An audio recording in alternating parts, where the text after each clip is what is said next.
بسم الله الرحمن الرحيم. طه موسى يحييكم في قناته تعليم أشرطة جلدية، ومع فكرة جديدة ومعلومة جديدة. أولا أقدم تحياتي لجروب علمني وأعلمك. جروب علمني وأعلمك هو السبب اداني الباور إني أعمل الفيديو دوت، وكمان الأستاذ محمد أبو الهدى من سوريا. هنتكلم، كان سألوني عن الأبزيم أو الجزء دوت، عن الجزء ده اسمه أبزيم، مسؤول عن بيوسع اليد بتاع الشنطة وضيقها.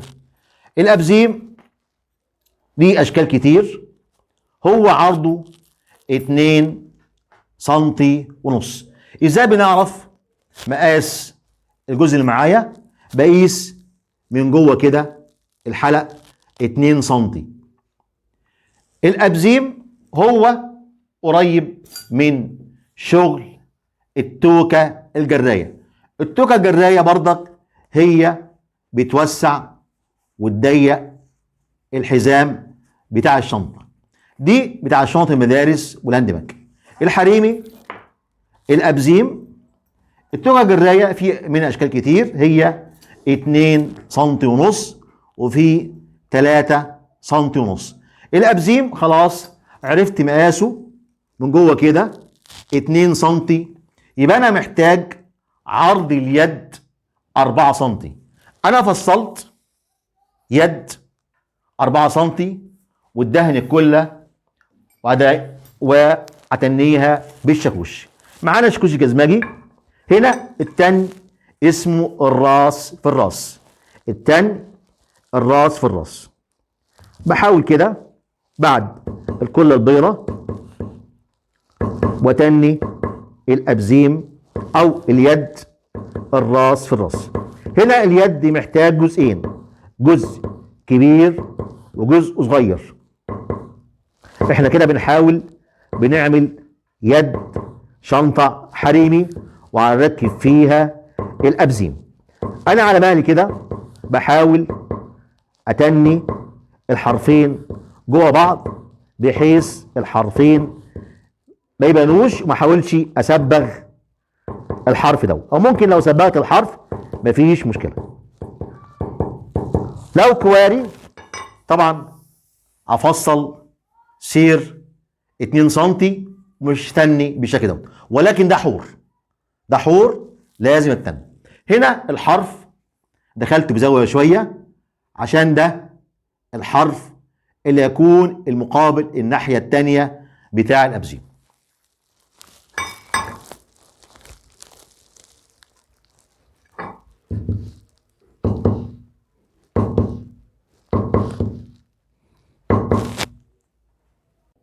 انا كده تنيت اليدين، قلت المفروض يد كبيره ويد صغيره.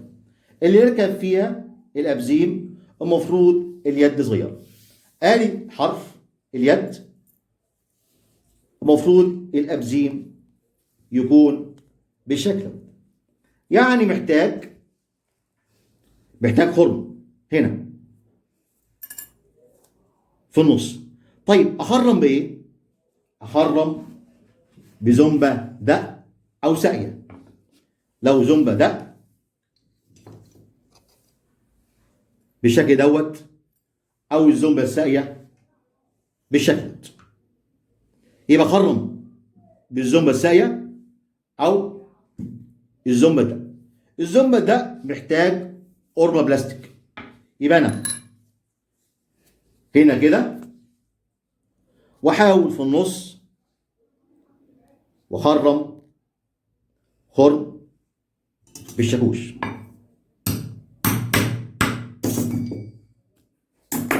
محتاج ايه تاني؟ محتاج خرم في النص عشان شوكة الأبزيم، لأن برضك بالزنبة الساقية أو بالزنبة ده.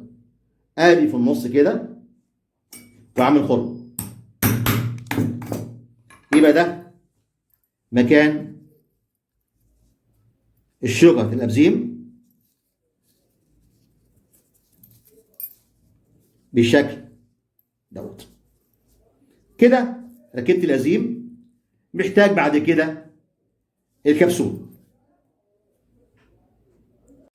احنا كده في مرحله برشام او عايزين نكبسن هنا كبسونه. في عندنا نوعين كبسون، كبسون ترمس، في 12 ملي وفي 8 ملي. اذا في نوعين من الكبسون، 12 ملي 8 ملي، حتى نلاقي في واحده اطول من واحده، والناحيه الثانيه هي نفس هي. انا دايما بشتغل بال8 ملي، اغلب شغلنا بال8 ملي. ادي الكبسونه بالشكل ده، والناحيه الثانيه المفروض هنا يكون في زي محبس عشان اليد، ولكن نعملها بدون محبس المره دي. طيب ادي الكبسون وادي الناحيه الثانيه. ابرشم اما بالشاكوش ونعمل واحده بالشاكوش، او في بلس، ده اسمه بلس كبسون برشام. اي نعم، هو من كتر الشغل بقى بالشكل دوت وكتر الركنه. البلس بتاعي اهو، وبعد كده بدق.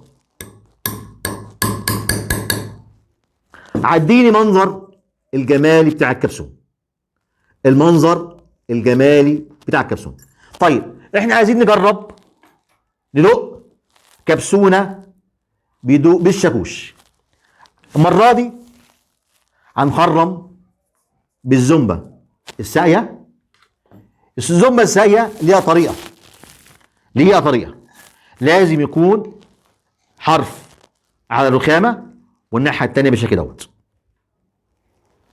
هنخرم، والافضل لو في حته كرتونه تحت الزومبا بتكون افضل.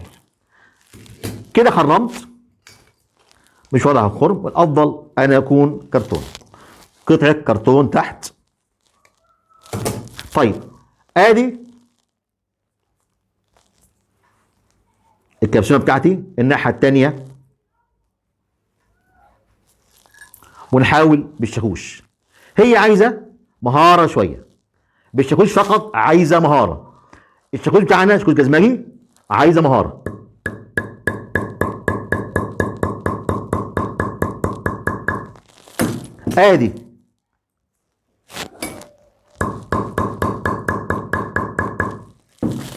ادي بالشاكوش، وادي البلس.